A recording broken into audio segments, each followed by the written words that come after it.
Hey guys, it's Cold here. Just back into Dragon Age Inquisition on a beautiful snowy day with a demon-infested breach over there, I guess. And yeah, just coming back into it. So today I guess I'm gonna try to check out the town of Haven a bit and just see what I'm guessing it's gonna be like a tutorial thing has to offer. I also got a couple of codexes last time that I want to check out. Um, I will be trying to read the codexes as I go through just to get as much of the lore and understand as much of the world as I can. And so, yeah, let's see what we got here. Ooh, quest map. Options, journal.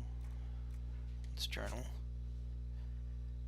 As the Inquisition's power grows, it gains enemies in equal measure.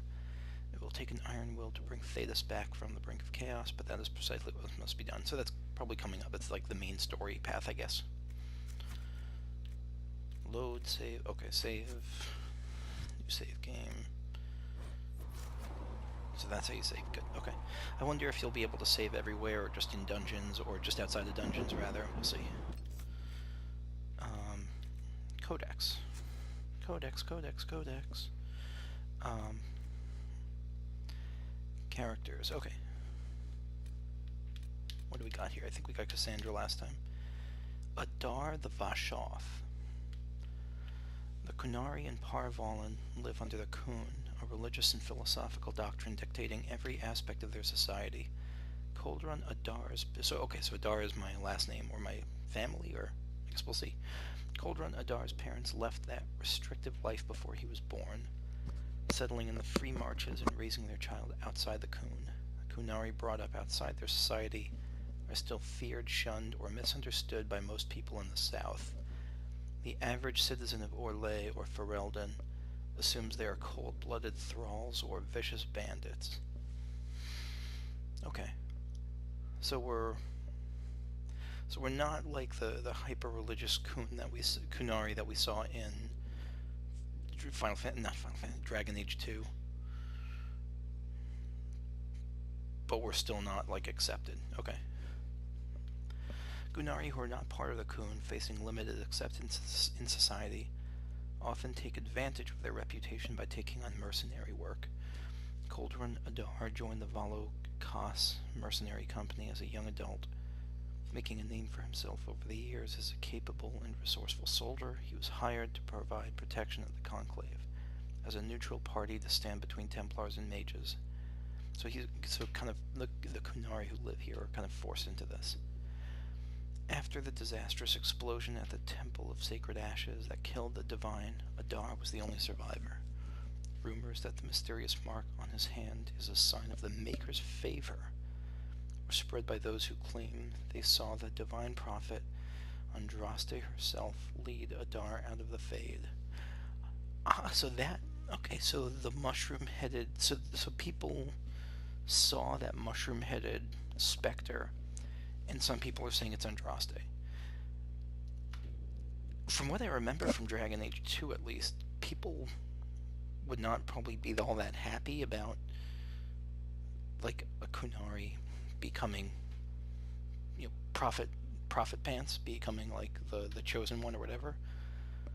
But, I don't know, maybe they'll see it as, like, he's converted, but that was never part of the Kun. I don't know, we'll see. Cassandra Pentagast. I'm fully aware of the intent behind your predecessor's declaration. Lord Seeker Lambert pried the Templars away from Chantry control and led them into an assault upon all mages for reasons you... So this is... Oh, it's like a... Okay, so it's not just... Oh, I didn't see the top. Lord Seeker Lucius. So I'm not sure who that is. Lord Seeker Lambert pried the Templars away from Chantry control and led them into an assault upon all mages, for reasons you both find justified. I, however, am uncertain when the Seekers of Truth went from guarding against injustice to perpetrating it. If you truly believe that is not the case, I suggest you look out a window at the chaos this war has caused and ask yourself if Thetis will recover even if you are victorious. I remain at Divine Justinia's right hand and will stay there even if you brand me traitor. I'm sorry, but there's too much at stake to swerve from the path we willingly followed at the Chancery's foundation. From a letter by Seeker, Cassandra Pentagast to Lord Seeker, Lucius Corn. Okay, so Lord Seeker doesn't mean that he's seeking out lords. It means that he's like a seeker who leveled up. So he's like Super Seeker. Sorry, that's my cat. He's saying hello. Okay, and so she was against all the crap the Templars pulled in the last game. Okay. What else we got? How much do we have here? So much. Divine Justinia, and that's it so far. Okay. Divine Justinia V.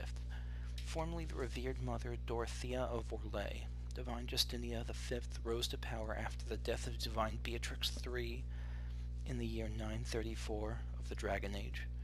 Little is known of Dorothea's background before she joined the Chantry as an initiate, but she proved to be a liberal and daring thinker, willing to take a former bard and lay sister Liliana as a close advisor. Okay, so she can't be all bad if she liked Liliana.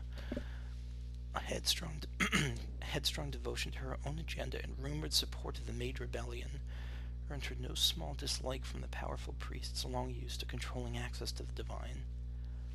So she's a reformer. In the year 940 of the Dragon Age, Divine Justinia called a summit intending to negotiate a truce between the Mage Rebellion and the Templars splintered from the Chantry. The Divine Conclave was held at the Temple of Sacred Ashes, the most holy place in Thedas. Before a resolution could be reached, a cataclysmic explosion destroyed the Conclave, consumed the temple, rent the sky, and shattered the world's hopes for peace. Divine Justinia V perished in the Temple of Sacred Ashes. The Chantry flounders leaderless in the wake of her death, and its fate grows increasingly unclear. So there's no clear order of succession, I guess. If order is not restored to Thedas, Justinia V might be remembered as the Chantry's final divine. So I don't think she's the person I was remembering from Dragon Age 2, because that person was nasty. Or maybe that person was... Well, I'll try to go easy on the Dragon Age 2 stuff, because I just don't have the context. I just don't remember well enough. I remember there was a bad Templar leader, and we killed her, I think, and...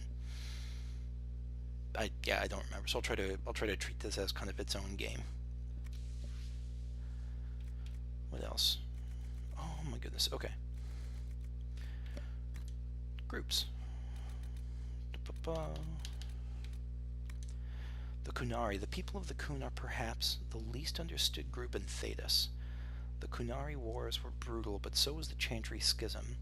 So was the fall of the Imperium. The Imperium I remember as like the slavers. Some of this misunderstanding is an accident of nature. The race we call Kunari are formidable. Nature has given them fierce horns and strange eyes, and the ignorant look on them and see monsters. Some is an accident of language. Few among the Kun's people speak the common tongue, and fewer speak it well. I guess I speak it because I didn't grow up among them. In a culture that strives for mastery, to have only a passable degree of skill is humiliating indeed. And so they often keep quiet among foreigners out of shame. Yeah, that's really... So you can't really learn a language if you're not comfortable screwing up with it, and so that makes it really tough. Okay. But much of it is a result of the culture itself. The Kunari view their whole society as a single creature, a living entity whose health and well-being are the responsibility of all. Each individual is only a tiny part of the whole, a drop of blood in its veins, important not for itself, but for what it is to the whole creature. Because this, the Kunari most outsiders meet belong to the army, which the Kun regards as if it were the physical body, arms, legs, eyes, and ears. The things a creature needs in order to interact with the world. One cannot get to know a person solely by studying his hand or his foot, and so one cannot truly meet the Kunari until one has visited their cities. That is where their mind and soul dwell, in Saharan and Parvalan. So those must be the capitals. Maybe. One can truly see the Kunari in their entirety. There, the unification of the Kunari into a single being is most evident.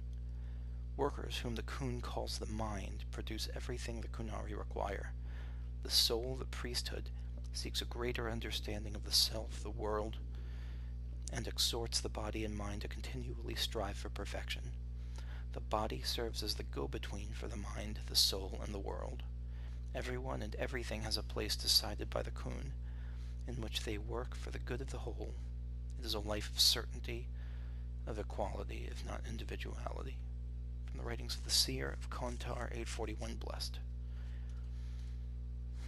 I mean, it's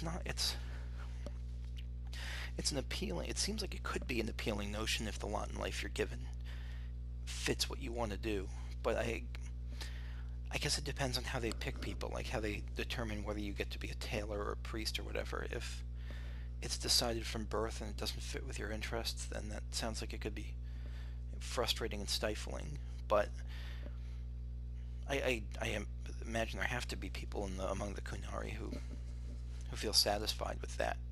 Probably a lot of them. And I'll bet the ones who don't feel satisfied are taught that it's what they deserve or something along those lines. History. What do we have so far? Oh, there we are. Is that it? Yeah. The conclave. Okay, the conclave. Good. It has been a year of little more than chaos. Yes, the mages voted to dissolve the Circle of Magi, but I will point out this vote came only after increased restrictions were placed on them following the unfortunate events in Kirkwall.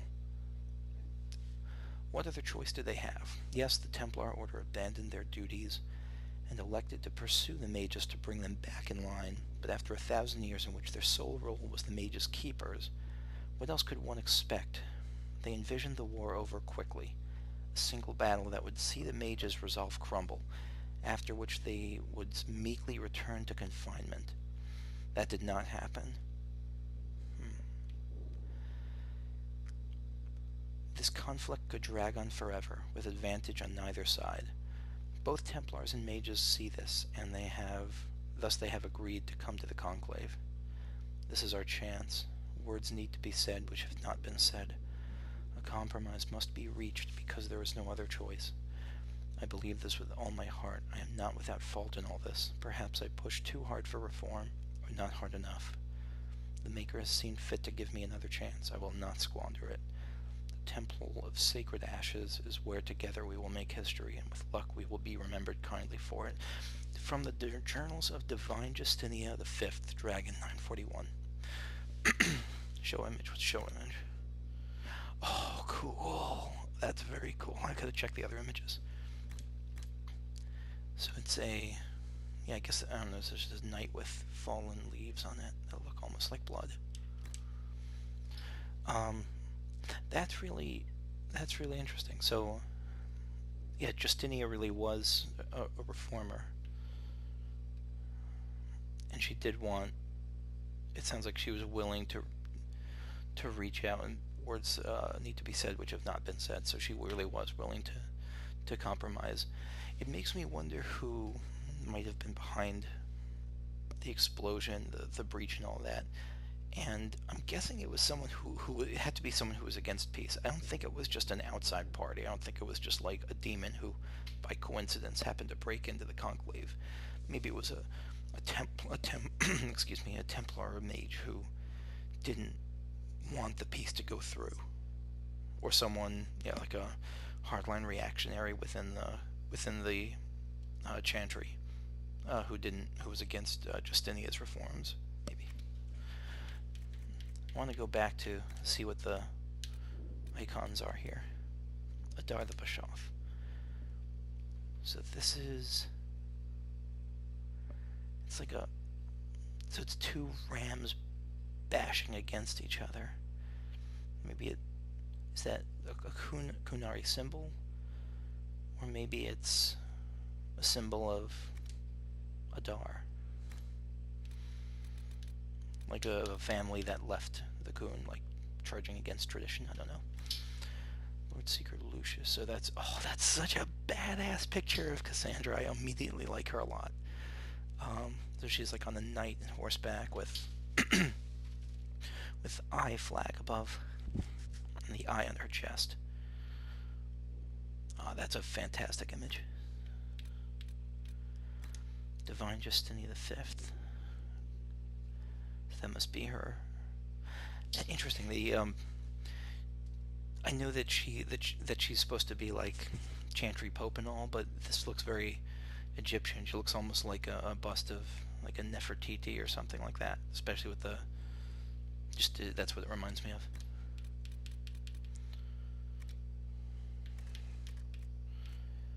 What else? I think that's all we got so far there. History. That we saw. We see the groups thing. The Kunari. Okay. So the twin serpents might be their symbol, or so there's twin serpents and twin griffins. Maybe those are just two like legions within the Kunari military. Not sure. Magic. Across much of Theda's magic is a power that is feared or reviled, but it often proves useful. The more magic is studied, the better off the people wielding or running from it. The breach, okay. We'll come back to that. What does it mean to pierce the veil, that which separates our world from the realm of dreams and demons?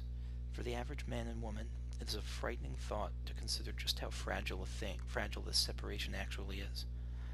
The veil is not a physical curtain, not a structure limited to a particular place. It is everywhere. It is in their home, in the streets where they walk, in the farmers' fields, as well as remote mountain vales. At any moment it could be torn to shreds, allowing demons and other horrors to flood into our world like water through a burst dam. That is a kind of a creepy concept. Any known lore tells us that small rifts can be sealed, but what about a large one? What if some catastrophic magical event created a rift so large and horrific it weakened the integrity of the veil as a whole? Such a breach would threaten our entire world, turning concerns about occasional demonic intrusion into a charming anecdote compared to the monsters we would then face. If there's anything to be done, any reason we should look at magic with fear, it is for that possibility more than any other. From The True Threat of Magic by Lady Seeker Alondra Vale.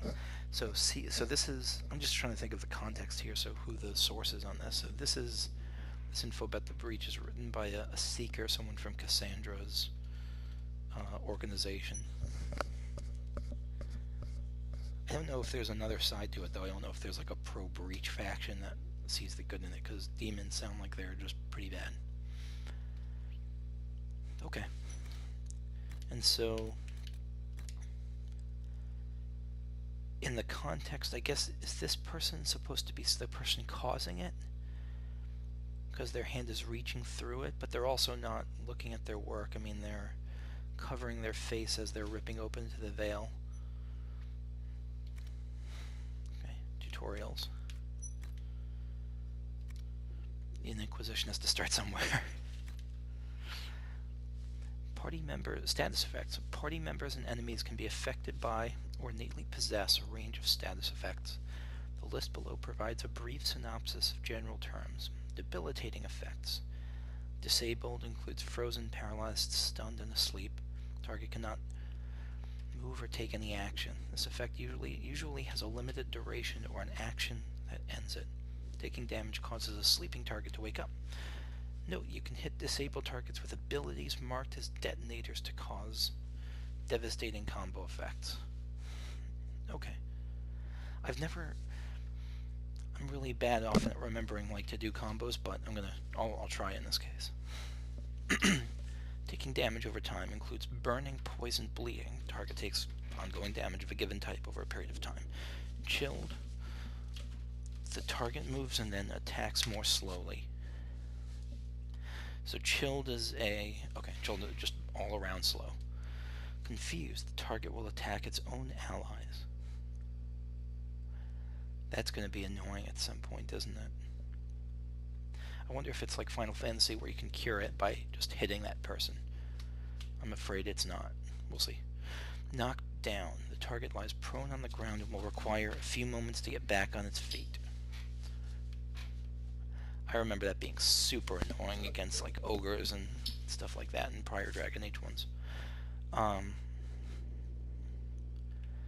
Panic, the target stops attacking and moves randomly around the battlefield, taking damage ends the effect. Okay, so they say specifically taking damage ends the effect there, and they don't say it with confused, so that makes me think confused you have to get rid of somehow, some other way.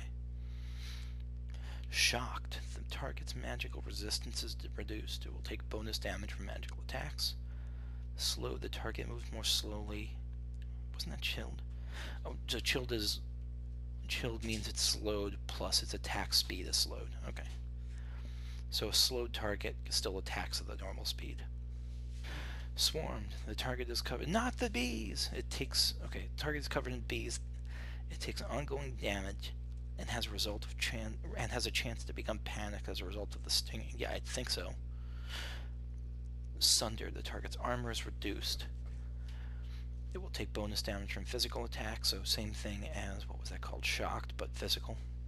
Taunted, the target preferentially attacks the character who used the taunting ability to the exclusion of all others, moving to engage them if necessary. Good. Okay, this is really, I'm happy about this, because I like having tank characters, and having those tank characters, like, my biggest annoyance is when games give you the chance to build armor and build, wear shields and heavy armor and stuff like that, but enemies just ignore them. So if I have one of those characters in my party, they'll be able to get aggro. Okay, target's attacks do less damage. Vulnerable type. Target will take bonus damage from attacks of this type, such as fire, cold, or spirit. All makes sense. I'm noticing that the number of beneficial effects is significantly smaller than the number of debilitating effects. Okay. Barrier, a magical effect that protects the target from damage. Incoming attacks must deplete the barrier before the target loses health. Some abilities, spells, and weapons do bonus damage against a target's barrier. Guard, a type of combat training that protects the target from damage. Incoming damage must deplete the guard before the target loses health. So one is physical, one is barrier is magical, guard is physical. Some abilities, spells, and weapons do bonus damage against a target's guard. A target with an active guard resists being staggered or knocked down. Resistance type, okay. Greater resistance. So resistance, greater resistance, and immunity. Okay. Target is completely... oh, no. So I went through that too fast. So resistance and greater resistance are similar. Immunity can be about status effects too, not just physical damage, not just damage types. Okay. What was that? Oh, it's just the eye thing we saw before. Quest map. Frostback Mountains. And the Wrath of Heaven is there.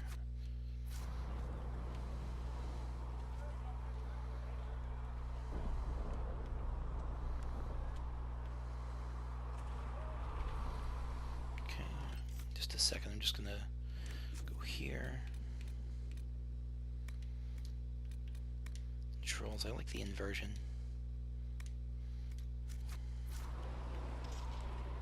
That's better, okay.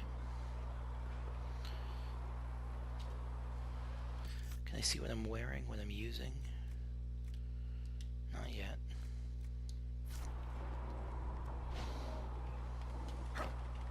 Oh, it can jump.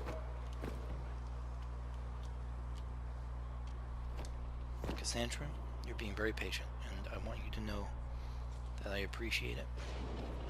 Don't turn your back. Oh, no. Okay. Can I go back in here? No. No matter how much I jump at the door, they won't let me in. Use L&R to move and control the camera.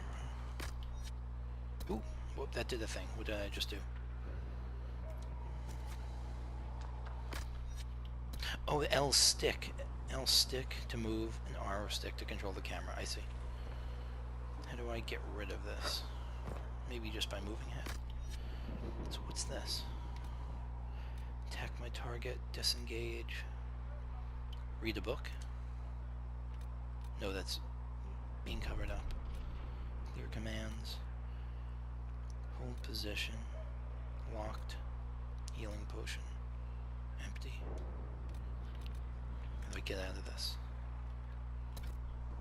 Okay, so left bumper does that. Right stuff doesn't do much right. Creator, judge me whole. Find me well within your grace. Touch me with fire that I be cleansed. Tell me I have sung to your approval. So this is a chantry person giving comfort, I guess. Righteous, the lights in the shadow. In their blood the Maker's will is written. In their blood, the Maker's will is... Okay. Maker, though the darkness comes upon me, I shall embrace the light. I shall weather the storm. I shall endure. What you have created, no one can tear asunder. Well, looks like someone teared it asunder, I guess. O Creator, see me kneel, for I walk only where you would bid me. Stand only in place, So I'm not sure how much... sing only the words. Can I jump off? Oh god, I can! Mistakes were made. Okay. Scared the crap out of me. Let me not do that. So which way is it going? I'm going this way, I think.